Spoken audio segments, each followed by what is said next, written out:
برارم از جفایی در فریاد، غریبان جهان را آورم یاد.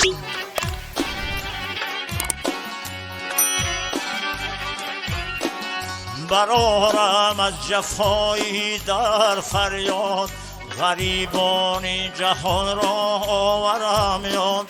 دهم من شرحی احوال غریبان، غم و دردی مه و سال غریبان.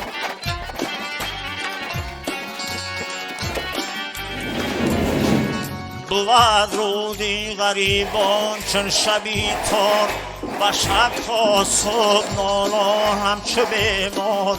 مدام از مهنتی ایام رنجور، یکی باشد بدشان ماتم و سور.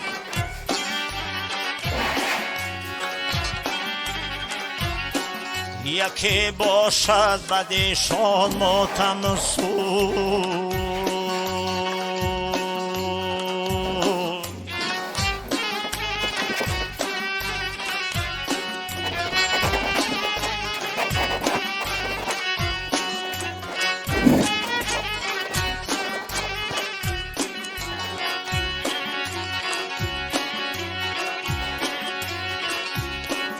کشم چون بلبلی شورید فریاد، غریبان جهان را آورم یاد.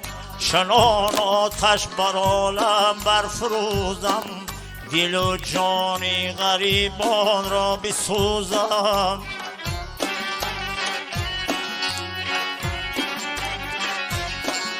غریبان را نه صبر و نه قرار است، غریبان را دو چشمی اشبار است.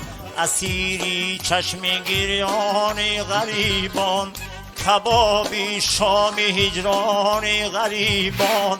بسی گل چیدم از باغ غریبان، دلم می سوزد از داغ غریبان. دلم می سوزد از داغ غریبانه.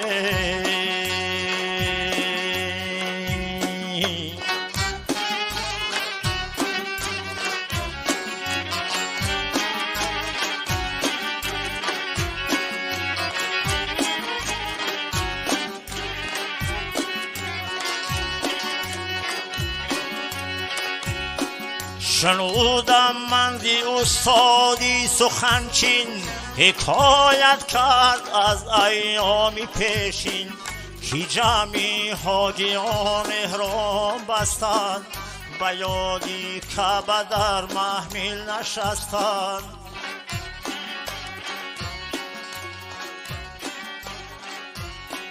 کشیدن زحمتی ایام بسیار، کی تا رفتن از سرحد به بلغار از آن مردم.